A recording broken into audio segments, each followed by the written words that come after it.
আগামী মাসের মধ্যেই দেশে আসবেন বিএনপির ভারপ্রাপ্ত চেয়ারম্যান তারেক রহমান, জানিয়েছেন দলটির স্থায়ী কমিটির সদস্য সালাউদ্দিন আহমদ। বিকেলে গুলশানে সাংবাদিকদের সঙ্গে আলাপকালে কথা বলেন তিনি। জানান, এ মাসেই ২০০ আসনে একক প্রার্থীকে সবুজ সংকেত দেবে বিএনপি। জোট করলেও ভোট করতে হবে নিজ দলের প্রতীকে, এমন সংশোধনীতে আপত্তির কথাও জানিয়েছেন তিনি। জানিয়েছেন, এনসিপির সঙ্গে জোট ইস্যুতে এখনো আনুষ্ঠানিকভাবে কোনো আলোচনা হয়নি। লন্ডনে থেকেও বাংলাদেশের রাজনীতিতে এক গুরুত্বপূর্ণ চরিত্রের নাম তারেক রহমান। বলা যায়, বিএনপির ভারপ্রাপ্ত চেয়ারম্যান তারেক রহমানকে ঘিরেই আবর্তিত হচ্ছে জাতীয়তাবাদী শক্তির সামগ্রিক রাজনীতি। ক্ষমতার পট পরিবর্তনের পর থেকেই জোরালো হয় তারেক রহমানের দেশে ফেরার গুঞ্জন। নির্বাচনী রোডম্যাপ ঘোষণার পর দলীয় নেতাকর্মীদের পাশাপাশি দেশের সাধারণ নাগরিকের তাকে নিয়ে ব্যাপক আগ্রহ সৃষ্টি হয়েছে, কৌতূহল। চলছে নানা আলোচনা সমালোচনা। তারেক রহমান ঢাকায় ফিরে কোথায় থাকবেন, চড়বেন কোন গাড়িতে, গণমাধ্যমে আসছে সেই খবরও। তবে সেসব তথ্যের কোনো বাস্তবতা মেলেনি। শুক্রবার স্থায়ী কমিটির সদস্য সালাউদ্দিন আহমেদ নিশ্চিত করেন, নভেম্বরের মধ্যেই দেশে ফিরছেন তারেক রহমান।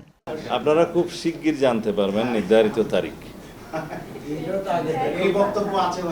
আশা করি নভেম্বরের মধ্যেই তিনি ফিরবেন। তিনি দল পরিচালনার পরের থেকে সেটা এমনভাবে তিনি পরিচালনা করেছেন যে তৃণমূল থেকে কেন্দ্র পর্যন্ত সকল নেতৃবৃন্দের সাথে কোনো না কোনো সময় ওনার আলাপ হয়েছে। সংসদ নির্বাচন ঘিরে আগ্রহী প্রার্থীদের মধ্যে চলছে নানা লবিং তদবির। মনোনয়ন পেতে মরিয়া হয়ে বান্ডেল থাকলে প্রতি সেনমানিতে টাকা বাঁচবে। বিকাশ সেনমানি বান্ডেল কিনে জিতুন প্রতি লেনদেনে। উঠছেন তারা। কারো দাবি লন্ডনের ফোন পেয়েছেন, কেউ বা পেয়েছেন সবুজ সংকেত। এসবের উপর ভিত্তি করে সামাজিক মাধ্যমে আলহামদুলিল্লাহ লিখে নিজেদের অবস্থান জানান দিচ্ছেন তৃণমূল নেতাকর্মীরা। তবে সবগুলো চূড়ান্ত না হলেও চলতি মাসেই ২০০ আসনে একক প্রার্থীদের গ্রিন সিগন্যাল দিতে চায় বিএনপি। এই মাসের মধ্যেই দলের পক্ষ থেকে কম বেশি ২০০ নির্বাচনী এলাকায় একক প্রার্থীকে হয়তো আমরা গ্রিন সিগন্যাল দেব, সেই প্রক্রিয়ায় আছি আমরা শেষের দিকে, যাতে করে নির্বাচনী মাঠে একক প্রার্থী হিসাবে তারা কাজ করতে পারে। তাহলে কি হবে বাকি ১০০ আসনে? সেই অঙ্ক মেলাতে হলে অপেক্ষা করতে হবে আরও কিছুদিন।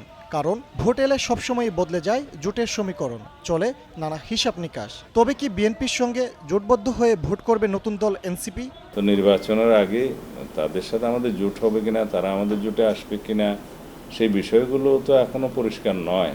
তবে এমন কিছু নয় যে রাজনীতিতে শেষ পর্যন্ত কিছু হবে না, তেমন নয়। আমরা আলাপ আলোচনার মধ্যে আছি, তবে জোটে আসার বিষয়ে তাদের সাথে সরাসরি কোনো আলোচনা হয়নি।